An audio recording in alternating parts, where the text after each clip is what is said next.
মহান আল্লাহ রাব্বুল আলামিন দয়া করে এই জগতে তার বন্ধুদেরকে প্রেরণ করে থাকেন। নবুয়তের যুগে নবী রাসূল প্রেরণ করেছেন, আর বেলায়েতের যুগে ওলি আল্লাহদেরকে প্রেরণ করেন এবং করবেন, ফিউচারে করবেন, ঠিক না? মহান রাব্বুল আলামিন বলেন, ওয়ামিম্মান খলাকনা উম্মাতুন ইয়াহদুনা বিল হাক্কি ওয়া বিহি ইয়াদিলুন। আর আমি যাদের সৃষ্টি করেছি তাদের মধ্যে এমন একদল লোক আছে যারা সত্য পথ দেখায় এবং সে অনুযায়ী বিচার করে। তাহলে সত্য পথ দেখানোর জন্য যুগে যুগে আল্লাহ রাব্বুল আলামিন তার বন্ধুদেরকে প্রেরণ করেন, এতে কোনো সন্দেহ নাই। সূরার নাম হলো আল আরাফ, আয়াত হলো 181। এগুলি জানা দরকার আছে, আছে না নাই? কি ভাই, আছে কিনা? আছে। কারণ সমাজের মধ্যে এই আলোচনা নাই। ওলি আল্লাহরা যে আছেন, ওলি আল্লাহরা যে শিক্ষা দিচ্ছেন, ওলি আল্লাহরা যে তালিম দিচ্ছেন, এই আলোচনা সমাজের ভিতরে নাই। একমাত্র যুগ শ্রেষ্ঠ মহামানব সুফি সম্রাট হযরত শাহ দেওয়ানবাগী রাহমাতুল্লাহ আলাইহির দরবার শরীফ থেকে এই আলোচনাগুলো করা হয়। এবং আমরা কোথায় আছে, কোরআনের কোথায় আছে, হাদিসের কোথায় আছে, আমরা সমস্ত কিছু পুঙ্খানুপুঙ্খানুভাবে মানুষদেরকে বলে দেই, আহ্বান করে ডাকি, আসো দেখো। মহান আল্লাহ রাব্বুল আলামিন অন্যত্র বলতেছেন, ইয়া আইয়ুহাল্লাযীনা আমানুত্তাকুল্লাহা ওয়া কুনু মা'আস সাদিকিন। হে ঈমানদারেরা, তোমরা আমি আল্লাহকে ভয় করো এবং সত্যবাদীদের সঙ্গ লাভ করো।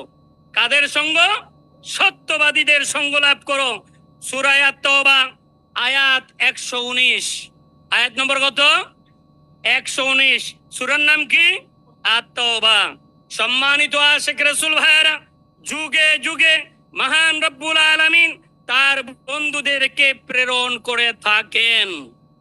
আমরা কিভাবে বুঝবো?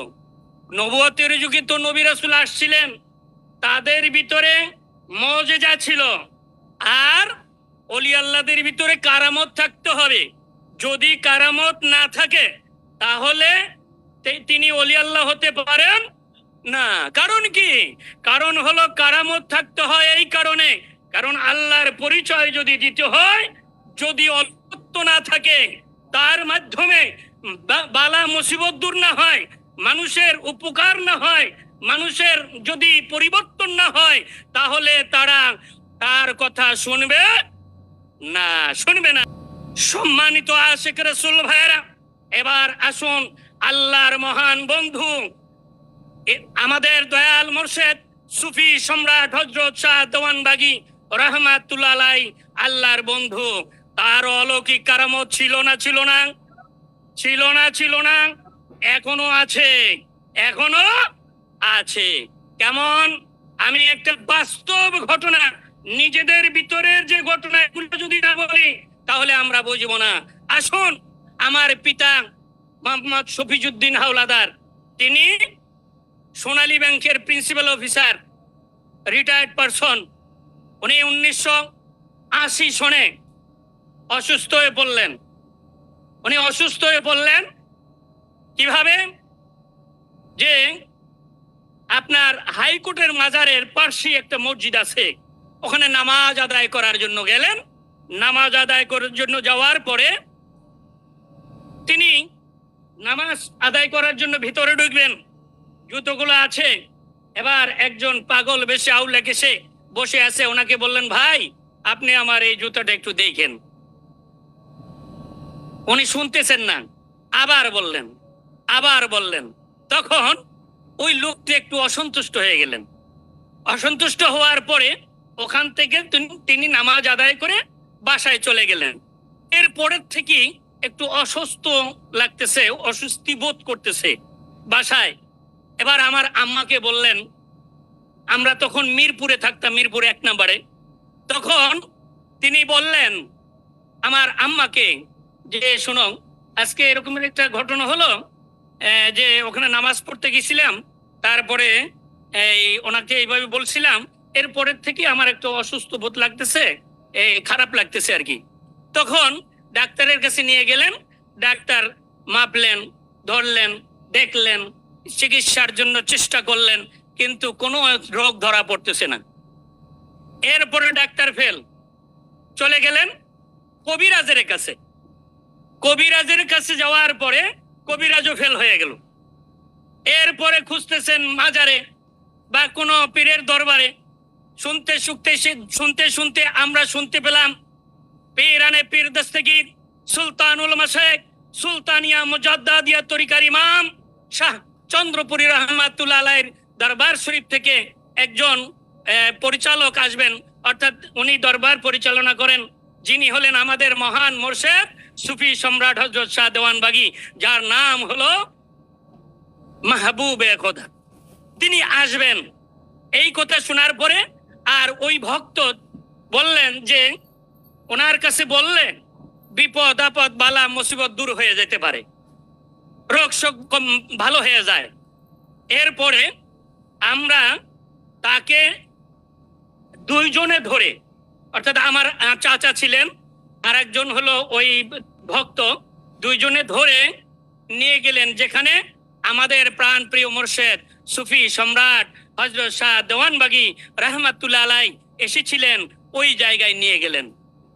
নিয়ে যাওয়ার পরে এবার বাবা যান জিজ্ঞেস করলেন যে আপনার কি হয়েছে, কি সমস্যা?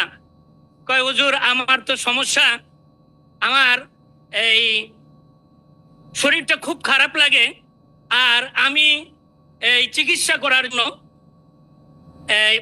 বিভিন্ন ব্যবস্থাপনা করেছি, কোনো কাজ হয় না।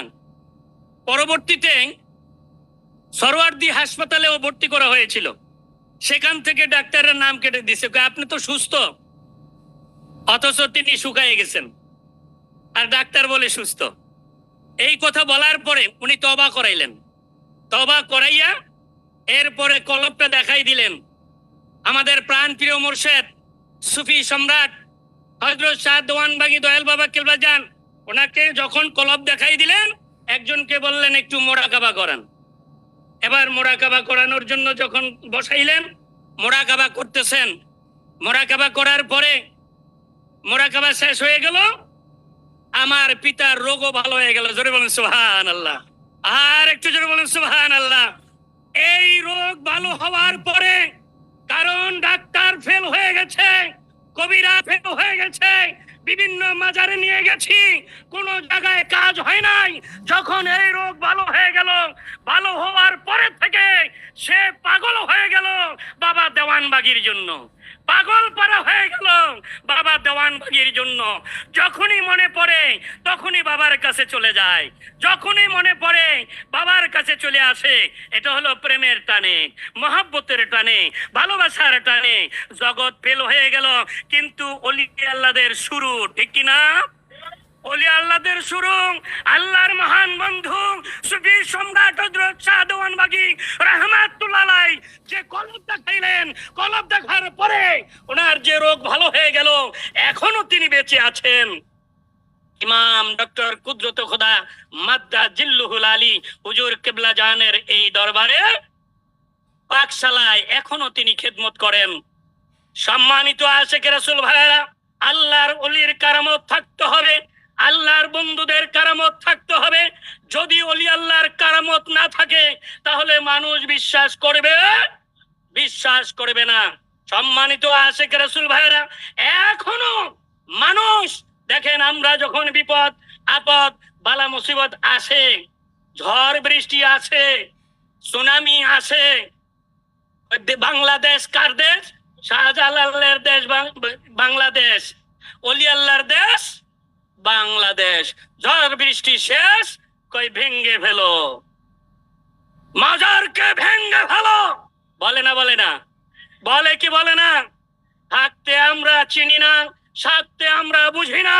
হযরত শাহজালাল রহমাতুল্লাহ আলাইহি আল্লাহর বন্ধু ছিলেন, তারও কারামত ছিল, ঠিক কিনা? ঠিক